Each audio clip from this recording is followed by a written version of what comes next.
Welcome to the Creator's Adventure, where we interview creators from around the world hearing their stories about growing a business.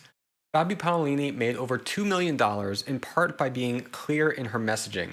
Today, I'm talking with her about how you can be clear in your messaging, how to identify your ideal client, and why you should raise your prices. Hey everyone, I'm Brian McAnulty. I'm the founder of Heights Platform. Let's get into it.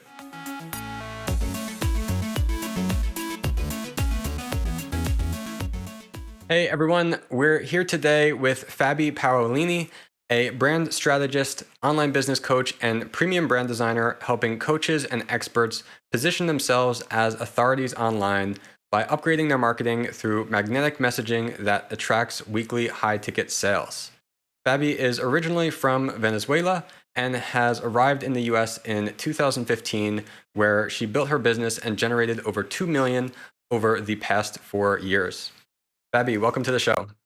Hey, I'm super excited to be here and to give your audience some interesting feedback and insights into messaging and branding and all the things that they can do to be able to attract better clients into their businesses.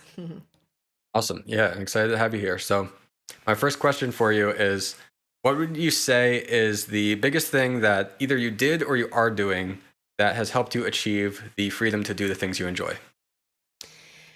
Okay, so I have a lot of answers to this question. I don't only have one. Obviously, I think that messaging in general has been really extremely important in my business. The more that I've gotten clarity around my message and who I am as a brand and who my audience is and how I help them, the easier everything has become, because that has given me clarity in terms of what type of content to create, how to make sure that the content is speaking to the right people, how to make sure that I'm not wasting my time on conversations with people that lead nowhere.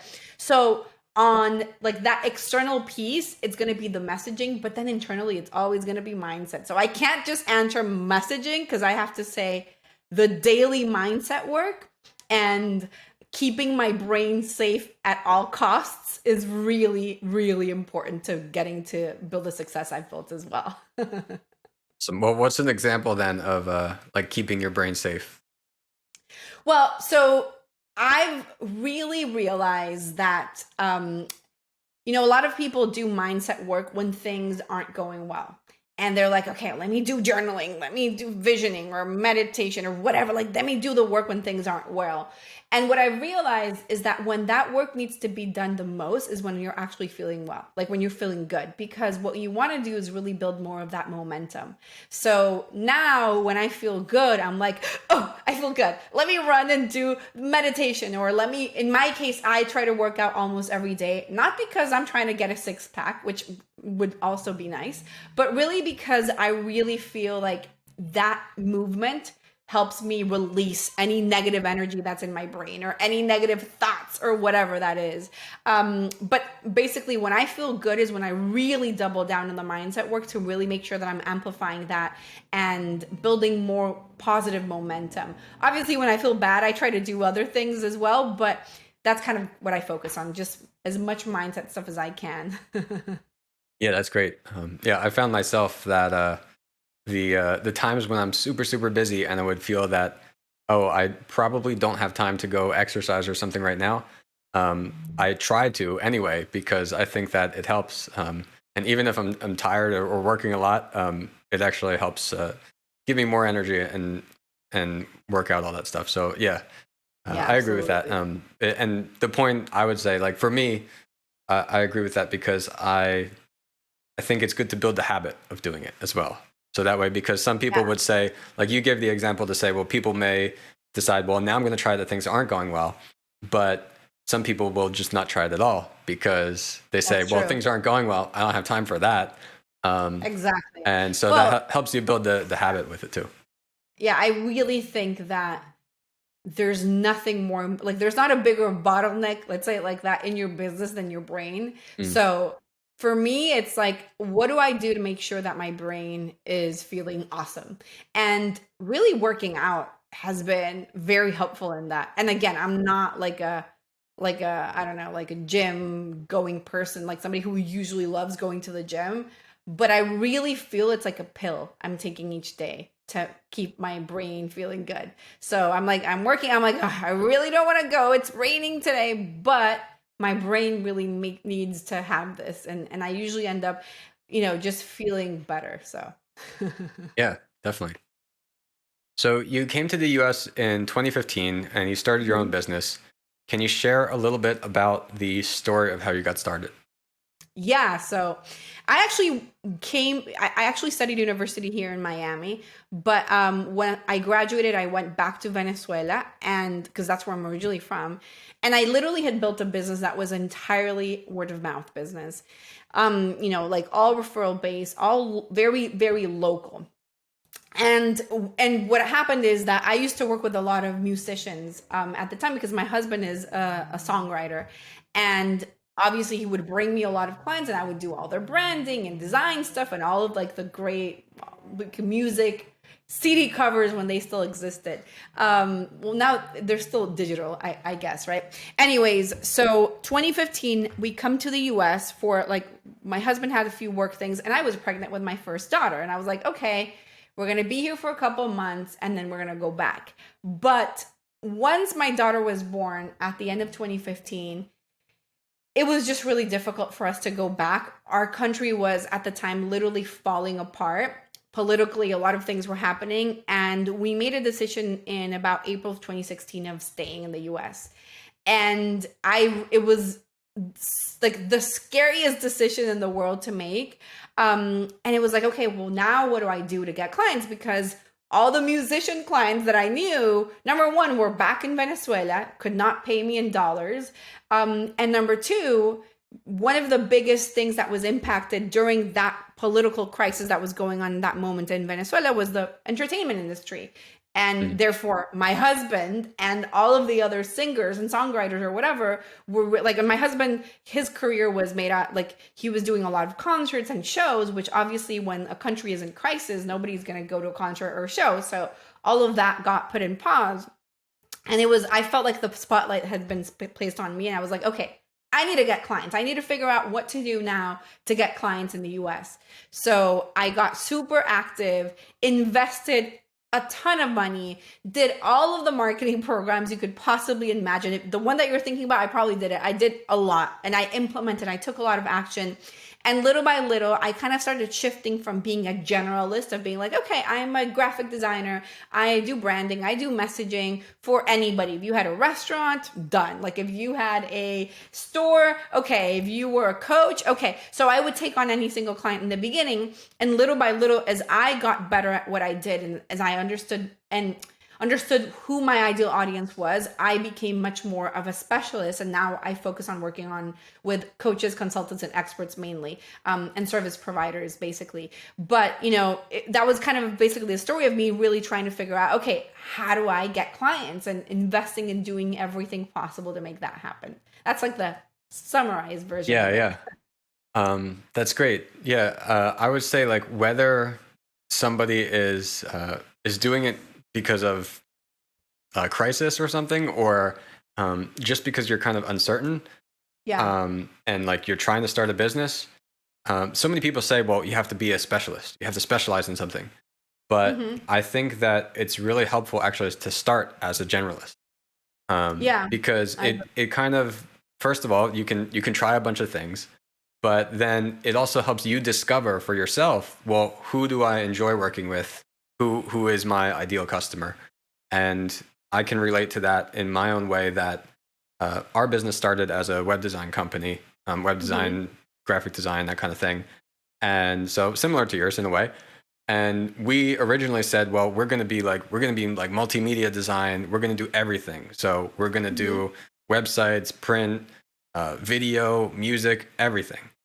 And that was interesting for me when I started because we got to do all these different projects and always be doing something like really creatively different. But over time, I realized like, yeah, how can we become more specialized? How can we work with who is the real ideal client that we can serve, both for like the value we can provide and who we want to work with. And so in time, that eventually became for us like web applications and building web applications specifically. And that led us to now our business today where we built our own product Heights platform. So I definitely think that's a it's a good path actually. If somebody's saying like, "Hey, I'm in the crisis mode right now," or "I'm just starting right now," I like the idea of Yeah, I starting think general that and then mhm, becoming specific. if you don't have the clarity around who your audience is and what you do for them, I think that starting general is a good option. Usually I'll tell people that the faster that you can niche, the better. But obviously if you're in a spot where you're like, I really genuinely am exploring right now, I'm trying to figure out where I'm really good, well, then I would probably keep it a little bit more general in Yeah. that case. Yeah, I agree. Hmm. So yeah, so you moved to a different country. At this point now, you mentioned to me that you have three daughters. Hmm. All of that didn't stop you from having a profitable business. What would you say is like in that desperation moment where you felt like the spotlight's on me, I have to figure something out? What did it look like for you for getting those first couple customers? Like what were you doing at the time? Were you calling people? Were you emailing people? Well, okay. So basically, what happened was the first thing that I did is I emailed every single person that I knew. I had gone to university here in Miami, but I don't know if this is a Miami thing or a US thing, but people, at least here, they come to college in Miami and then everybody leaves. So nobody Mm, was local, right? Like the majority of people just weren't here. Um, but regardless, I reached out to everybody. I created this like little PDF that was like, these are my services, what I do. Any person, any referral, any possible, like whatever it could be, I sent out as many emails as possible. And that is literally how I got my first client. I actually started working with Telemundo, of all things. That's not at all what I do today, but back then that's what I was doing, or where I started. I had a good friend whose husband worked in Telemundo, and she was like, "Well, they're actually looking for designers," and I was like, "Okay, sure," and that's what happened. And then a parallel from that, I also started working, just posting in a lot of Facebook groups, essentially, is what I was doing. And this was back in 2016, basically, where that was probably a more prevalent strategy than it is today. It still works, but just differently. So I started posting in a lot of Facebook groups. And that's how I also got some of my first clients, like online, from people that were not referrals or some people that didn't know me at all. My first client was a website called Meditation Republic, actually. I designed a whole bunch of things for this guy for a super cheap price now that I think about it, but it is what it is. And, help him build his brand and design a whole bunch of things in that. But yeah, I was basically posting everywhere that I could.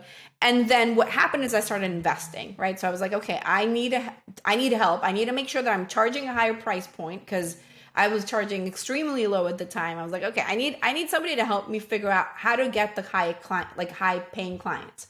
So I invested in a program that taught me how to do webinars, automated webinars through running ads, and I just took a lot of action. Basically, I think that one of the things that has always been for me the biggest key to my success is being an action taker. Like rain or shine, I'm taking action. Like I have 3 kids, I have a bunch of stuff, I have a husband, I have a household, I have, like I have to go to the gym, but I always need to make sure that I have a plan on like, okay, how am I showing up and how do I make sure that I'm consistently being seen in a way that is very smart and productive, because I don't have 24 hours a day to dedicate to my business, obviously. So I was just always taking smart action and investing in myself, investing in my business, and getting as much strategy as I could until I got to a point where I realized that strategy wasn't the differentiator.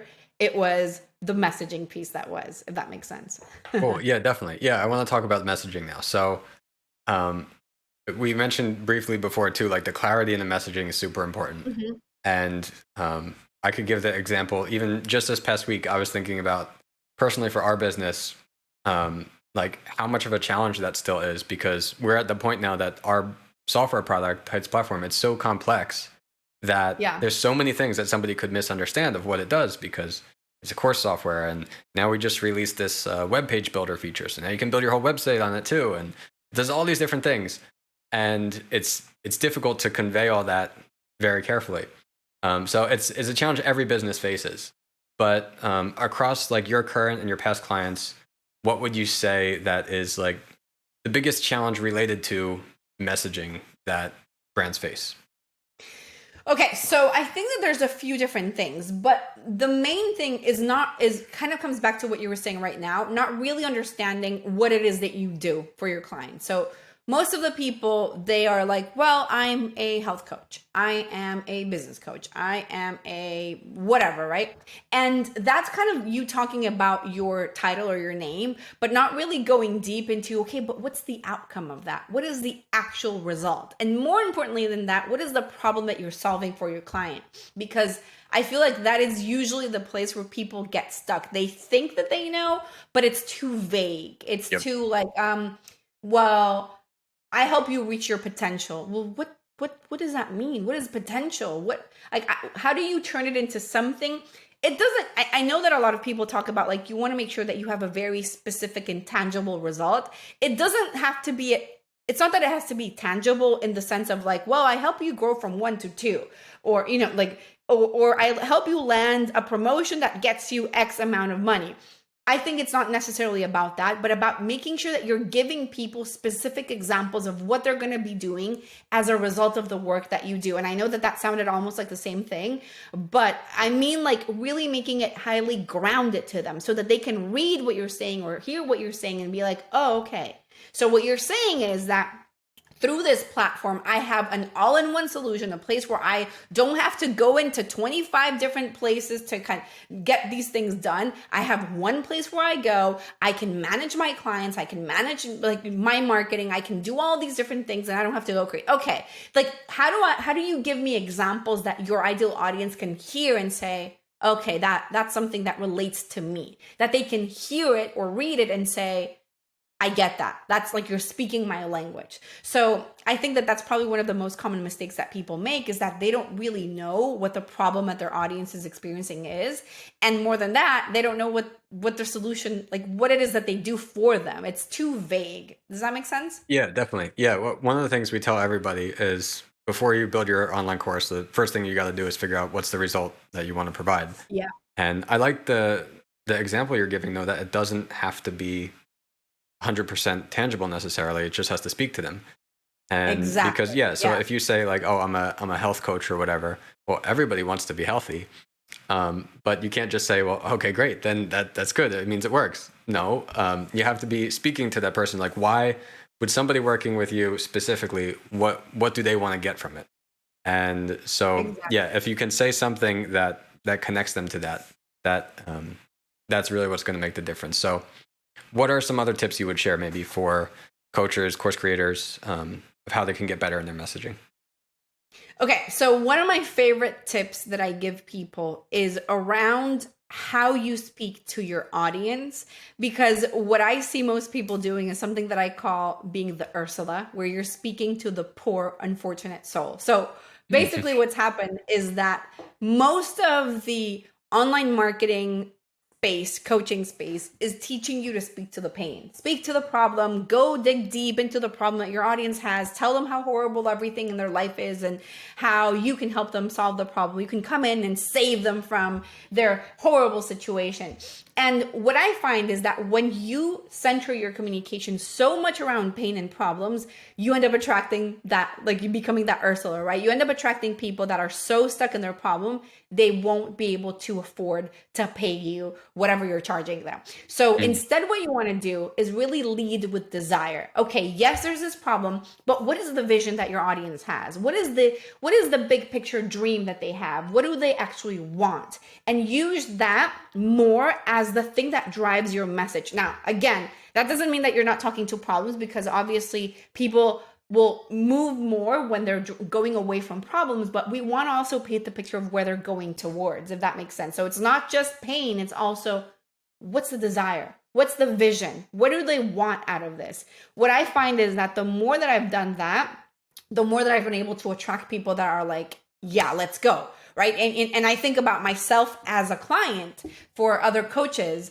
I don't move when you're like, your business is falling apart. Cause I'm like, no, it's not, that's not me. But if you're telling me like, you want this, you want to get there, you want to achieve all these things, but you're experiencing this specific problem, then I'm like, yes, that's what I want. Like, how do I solve it? It's kind of it's kind of like two sides of the same coin. Does that make sense? Yeah, yeah, I agree, and I like that approach because definitely like you can attract people either way, but you have to Exactly. think about like who is your ideal client. Do you want to attract the kind of people who they're stuck in this mindset, this everything where they're really suffering, versus people who are successful, people who are going to come to you and say like, yes, here I have this money, I'm willing to spend to you because you're going to help me achieve what I want. Exactly. And like, yeah, and maybe you honestly really do truly want to help the people who really it is more of a struggle wherever they are at in your particular business, and that's fine. But yeah, I like the general advice to be maybe hesitant of all the marketers saying specifically it's always has to be about the pain. Right. Well, but coming back to what you were saying, I think that even if you're speaking to somebody who genuinely is struggling, and I mean, most of the people listening to this, most of the people that have a business, you have a business because you have a problem to solve, right? If your audience doesn't have a problem, you don't have a business, period, right? So there's nothing wrong with speaking to people who are stuck, but it's about how do I make sure that I speak to the people who are stuck, but also who are going to take action, whether that's investing or actually literally like taking action, right? Coming back to the health coach example, you might be speaking to somebody who's overweight and has zero intention of ever losing weight. Or you can be speaking to somebody who's overweight and is like, okay, I'm going to go to the gym and I'm finally ready to start eating better or whatever, right? These are two very different people, and you could obviously solve a problem for both of them, but one of them doesn't even think that they have a problem. Maybe they don't have a problem. Whereas the other one is like, I'm going to take action. I am ready. I'm going to actually eat what I have to eat or move how I have to move or do the things. And that's who you want to talk to, the person who's going to take action and get results at the end of the day. Yep. Yeah, definitely. Yeah, you could help people either way, but the person who's not willing or ready to take action, there's a different problem you have to help them with, which is taking the action. And Exactly. if you want to do that, you can. But if you want to impact more people with your specific teaching, it's better to find the people who are ready to take the action. Yeah, you're going to get more results too. Like literally, your clients are going to be, you're going to get much more results and testimonials and all of it. And at the end of the day, that's what we want too. Yeah, Hopefully. yeah. It's gonna motivate you in your own business from seeing the results that you're able to get for people. So Exactly. cool. So we talked about how it's important to understand the ideal clients and how you can craft a message for them. So for people who are listening, maybe they get this concept now, but they don't really know their audience. What's some other ways you can figure out, well, this is who my ideal customer is? So you really want to think about, okay, looking at what I'm doing right now, who is the person that would get the best results from the work that they like from working with me or going through my course or going through my program, and really digging into asking that question. It's truly about understanding, well, where does this person need to be to actually get results? And not only that, where does this person need to be ready to hire me right now? Whether you're charging $100 or $100,000, it doesn't matter. There's going to be an audience for you. What you really need to think about, okay, who is this person? What would be like, what is the, I don't know, like the psychology or all of the little insights and details behind somebody who's willing to spend $100 or 100,000. Again, I'm just using the extremes, but Sure. there is a person for each of those examples. And you really need to understand, okay, who is this person? What has to be going on in their life right now that they would be ready to spend that 10,000, 100,000, or whatever that is. And I'm just exaggerating with the 100,000, but I do have a client that has just to give you an example of this, a $300,000 year-long program. So those people exist. The people that Yeah, are definitely. able to spend $25,000 a month to be coached by somebody else. But obviously you have to understand, okay, well, who would that person be? Well, somebody who's already making a lot of money that they wouldn't mind spending $300,000 in a year to work with you, right? So it's really about understanding well, what's going on with this person that they would have so much extra money and they would have that sort of desire to take action? Who, does that make sense? Yeah. Well, like how far would you say someone should go with that? Like, should they write out like a whole like persona of like what this person does for a living, like how much money they're willing to spend, like all that kind of thing, or like what their problems are, Well, like how old are they, like, or is it yeah, just enough to figure out like the general? I think that the more detailed that you can get, the better. And I always tell this example that this is the reason why you see companies like Coca-Cola that spend literally millions of dollars a year in focus groups and market research and whatever. It's never ending. It never ends. And that's a good thing. You don't want it to end. You want to be in a place where you are constantly evaluating, understanding your audience. So not just like 3 or 4 bullet points of like, oh, this is a millionaire. Okay, well, great, awesome. But who is this person? What's going on? Why are they looking to invest in coaching? What's going on in their life? What happens when they wake up? What happens in the middle of the day? How much extra time do they have in a day? What are some of the issues that they're experiencing? The more that you really understand your audience, the clearer your message is going to be. And when I say your message, I mean your sales page copy, your emails, your funnels, your webinar, your PDFs, every little piece of copy or message or videos or anything that you create is going to be stronger when you really understand your audience. Yeah. Yeah. The better you understand them, the more reasons you're able to give them of why they should work with you because you Exactly. know their exact pains and problems. Exactly. That's it. Awesome. So you also help coaches and experts position themselves as premium brands to attract more of these high ticket sales. So, hmm in your opinion, why do you think it's better for coaches to aim to increase the price of their offer? Well, I think that, to be honest with you, I really think that the people that pay more get better results. And I mean, I don't know about you, but I know that anytime I've paid more, I've gotten better. And I actually have a story about this. Sure. I have been the classical um like always on a diet type of woman, right? Like my whole adulthood almost, right? But it's always been one of those things where it's like, well, whatever. Like, I'll go to the gym and then not. Or now I do. Now you guys know that I do, that I work out all the time. Or it's like, well, I'll get on this like little $35 diet plan that I bought or whatever, right? And earlier this year, I was like, okay, I get it. Like, I understand what's needed of me. At this point, I could probably be a health coach and explain to people what macros are and protein and fat and what, like, I get it, right? However, I need accountability. I need to have a coach by my side to really make sure that I'm taking action and I'm not like dropping the ball or overeating or whatever, right? I know that that's my responsibility, but I really feel like I need that support. So I went out and I hired a coach where every single week I have to kind of check in and say what's going on or whatever. So anyways, all that to say that I ended up losing like 20 pounds in 3 months. Obviously, I'm like, I paid this person's holding me accountable.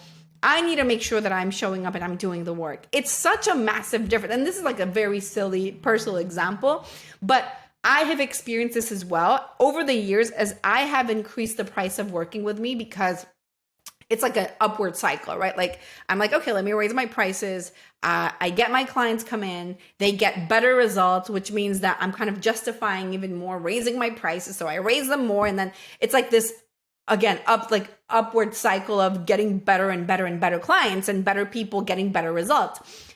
Basically, the more money you paid, the more that you're going to be committed to taking action. I don't care what it is that you do. That is the absolute truth, right? Like you put the money down and suddenly you're like, I'm focusing on taking action and doing this thing, focusing on the strategy or doing the messaging or doing whatever it is that each one of you does, right? But it's like, it makes such a big difference and people literally will get better results. So it is what it is.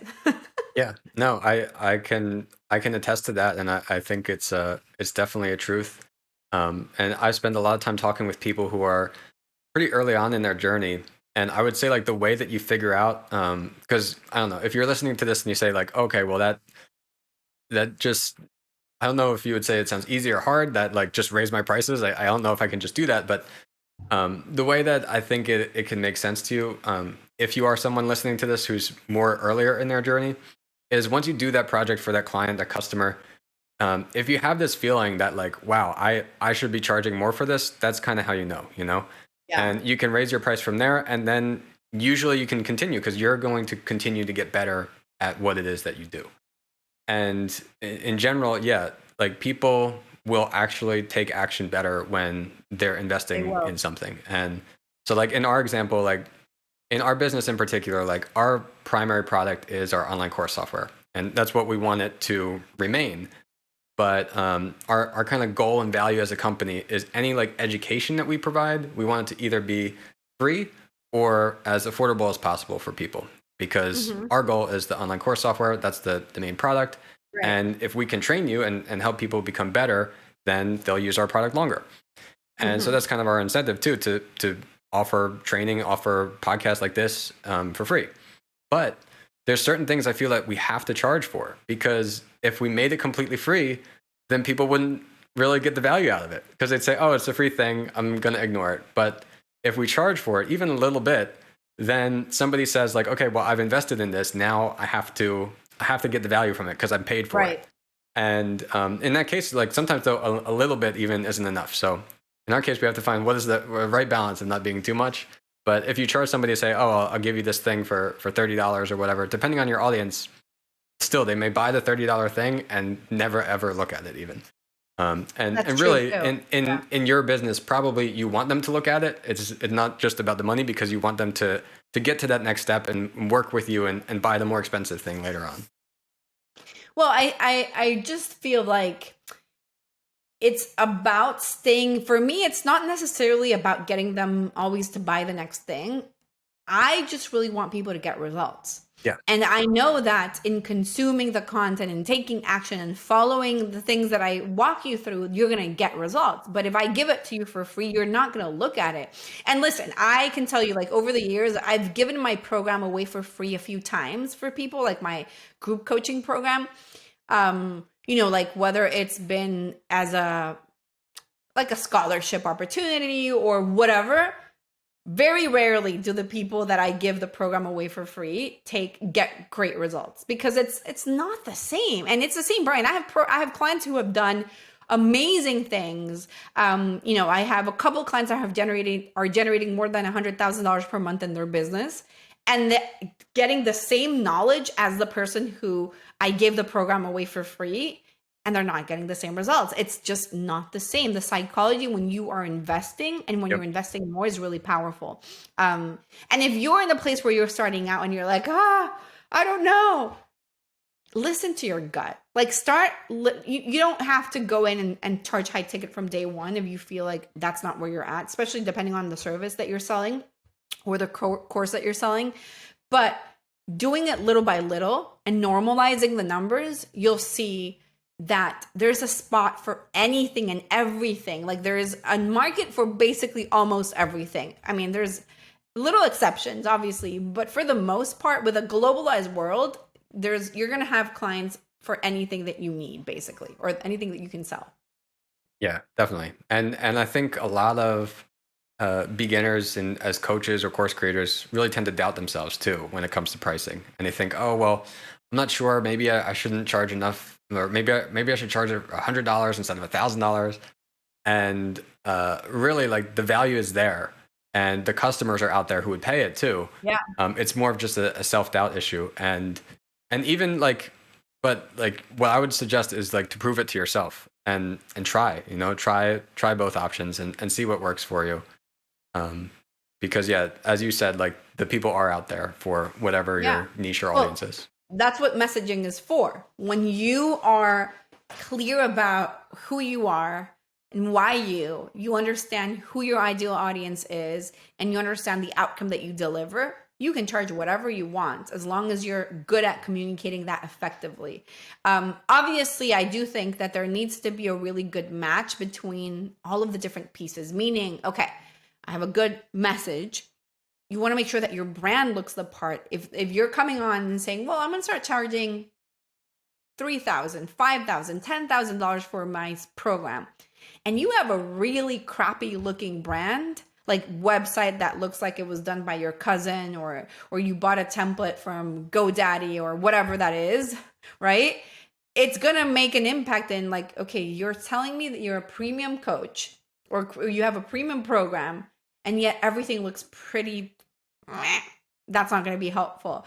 All of the different pieces need to be in place. There needs to be coherence in the program. If you're selling, well, you're only getting just a few sessions and there's not a logic about what happens in the program, what's the process like, that's going to be harder for you to sell high ticket. So you need to make sure that all of the pieces are in place so that you can start charging a higher price, if that makes sense. Yeah, definitely. Yeah, the coherence and congruence of everything is super important. And you don't have to have everything perfect. I would say, to your earlier point about how you always take action, taking action is more important than having everything perfect. Yeah. But if you can get all those pieces connected and done the right way, then yeah, you're set basically. Yeah. Oh, absolutely. You don't need to have all the, done is always better than perfect. And taking action is going to make you move a lot faster than just kind of waiting on until you have it all. And I've seen that happen a million times. I've had clients who are like, well, I want to record my complete program. I had a client that I worked with a couple of years ago who was very much stuck in, I want to make sure my program is all ready when I launch. And it took her months, because the thing is that it was actually like 3 partners and each of them lived in a different country. So for them to kind of be like, okay, let's record our module, it was really difficult for them to get all the schedules in place. It took them like 9 months to have the program ready, and I was like, come on, like let's get other things moving. And by the time the program was ready, like a lot of the momentum was gone. So it really took a lot of, okay, great, you built this amazing program. Well, now we have to come in and rebuild the momentum, and not because you're exhausted now from creating all of that. So there's definitely things that you can do, and you want to take action. If you're waiting, it's going to be a long game for you. Yeah. What we've seen in our own business is like I get the opportunity to see thousands of course creators, and the biggest mistake I always say that people make, or not the biggest mistake, the biggest failure that people have, it's not their branding, it's not their marketing, it's not their content, it's actually that they didn't launch the course. And because like we've seen examples where they get any one of those things right and they're successful. We have examples of creators where they ignored like the brand completely. They don't have a custom domain. They have the opportunity to like brand their whole program, put their logo, put their colors. They didn't even do that, and they have a 6-figure income from their course because their marketing is good and their content is good. But then like, yeah, there's people out there who will say like everything has to be perfect, and then they just take so long that they never actually get it launched. So if you're comfortable with taking some certain amount of time because this is more of a hobby for you at first, that's fine. But if it's not, then recognize that, I would say, and figure out how you can take action and be more comfortable with the imperfections, I guess, in the beginning. Yep, that's it. Cool. All right, so I have one more question for you. If you could ask anything to our audience, if there's anything that you're curious about, anything you want them to think about, what would that be? Well, I feel like what you really want to do, I'm actually going to leave you with a thought, basically. And I kind of talked about some of those questions already before. But really what you want to think about is, what about me is different? How am I showing up differently in the content that I'm creating, in the program that I'm selling? How am I infusing the things that I'm putting out there with more of me, my personality, my experiences, my points of view, my way of looking at life, all of that. And what I really would want and encourage your audience to do is to really sit down and audit your own content, audit your own Instagram posts, your own sales pages, your own programs, and think about, well, is this really something that comes across as unique and different? And is this something that comes across as specific to my ideal audience as well? I think that sometimes we go in and do all the work and do all the things, and we don't really sit down to think about, is this really actually something that's standing out in the market when there's so much noise out there? So I really encourage you to take a look at that. Hopefully that made sense. Yeah, that's great. Yeah, it's a careful balance of action and reflection where necessary. Exactly. That's it. Awesome. Well, Fabi, thanks so much for coming on the show. Before we get going, where else can people find you online?